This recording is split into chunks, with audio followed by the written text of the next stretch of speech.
In the ancient heart of Babylon, where golden palaces pierced the heavens and kings ruled with absolute power, a restless night would shake an empire, a dream forgotten, yet destined to define kingdoms for centuries.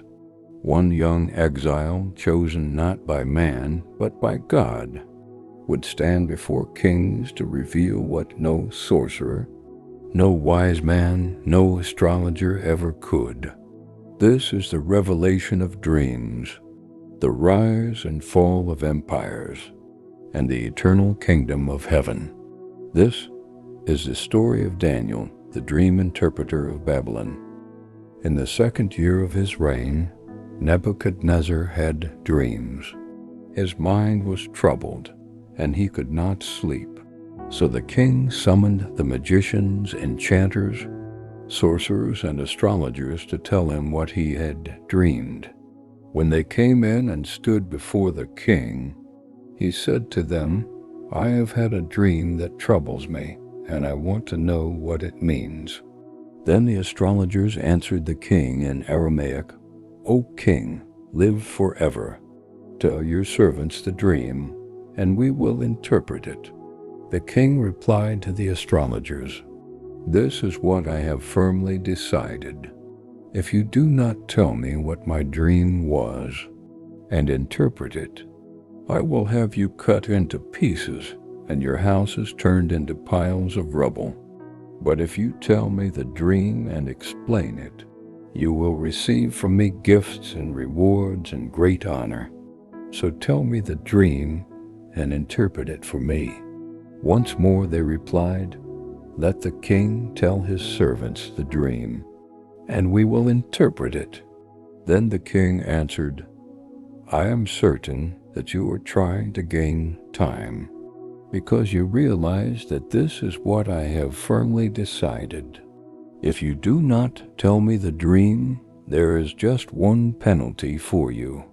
You have conspired to tell me misleading and wicked things, hoping the situation will change. So then, tell me the dream, and I will know that you can interpret it for me." The astrologers answered the king, "There is not a man on earth who can do what the king asks.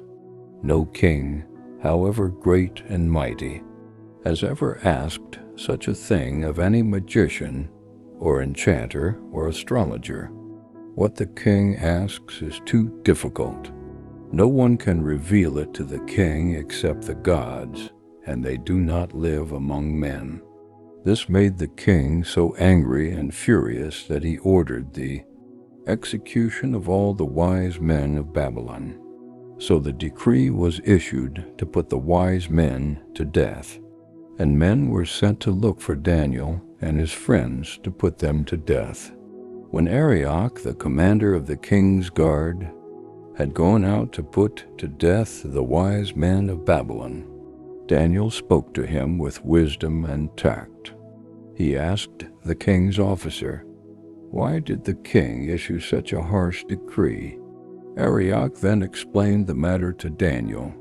At this, Daniel went in to the king and asked for time, so that he might interpret the dream for him.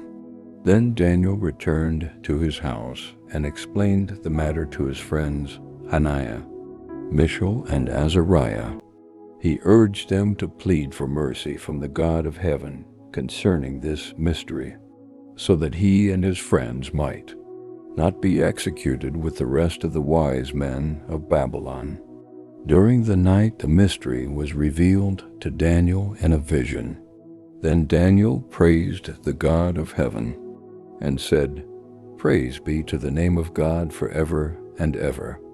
Wisdom and power are his. He changes times and seasons. He sets up kings and deposes them. He gives wisdom to the wise and knowledge to the discerning. He reveals deep and hidden things. He knows what lies in darkness, and light dwells with him. I thank and praise you, O God of my fathers. You have given me wisdom and power. You have made known to me what we asked of you.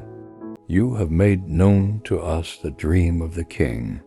Then Daniel went to Arioch, whom the king had appointed to execute the wise men of Babylon, and said to him, "Do not execute the wise men of Babylon. Take me to the king, and I will interpret his dream for him." Arioch took Daniel to the king at once and said, "I have found a man among the exiles from Judah who can tell the king what his dream means." The king asked Daniel, also called Belteshazzar, "Are you able to tell me what I saw in my dream and interpret it?" Daniel replied, "No wise man, enchanter, magician, or diviner can explain to the king the mystery he has asked about. But there is a God in heaven who reveals mysteries. He has shown King Nebuchadnezzar what will happen in days to come. Your dream and the visions that passed through your mind as you lay on your bed are these. As you were lying there, O king, your mind turned to things to come, and the revealer of mysteries showed you what is going to happen. As for me, this mystery has been revealed to me, not because I have greater wisdom than other living men, but so that you, O king, may know the interpretation and that you may understand what went through your mind. You looked, O king, and there before you stood a large statue, an enormous, dazzling statue, awesome in appearance. The head of the statue was made of pure gold, its chest and arms of silver, its belly and thighs of bronze, its legs of iron, its feet partly of iron and partly of baked clay. While you were watching, a rock was cut out, but not by human hands. It struck the statue on its feet of iron and clay and smashed them. Then the iron, the clay, the bronze, the silver, and the gold were broken to pieces at the same time and became like chaff on a threshing floor in the summer. The wind swept them away without leaving a trace. But the rock that struck the statue became a huge mountain and filled the whole earth. This was the dream, and now we will interpret it to the king. You, O king, are the King of kings. The God of heaven has given you dominion and power and might and glory. In your hands he has placed mankind, and the beasts of the field, and the birds of the air. Wherever they live, he has made you ruler over them all. You are that head of gold. After you, another kingdom will rise inferior to yours. Next, a third kingdom, one of bronze, will rule over the whole earth. Finally, there will be a fourth kingdom, strong as iron, for iron breaks and smashes everything, and as iron breaks things to pieces, so it will crush and break all the others. Just as you saw that the feet and toes were partly of baked clay and partly of iron, so this will be a divided kingdom.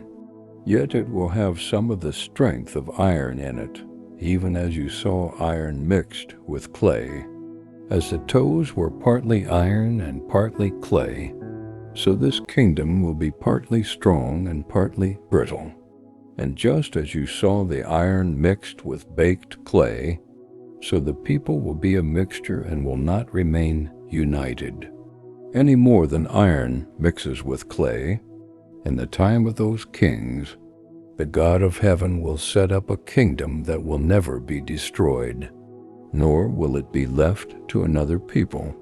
It will crush all those kingdoms and bring them to an end, but it will itself endure forever.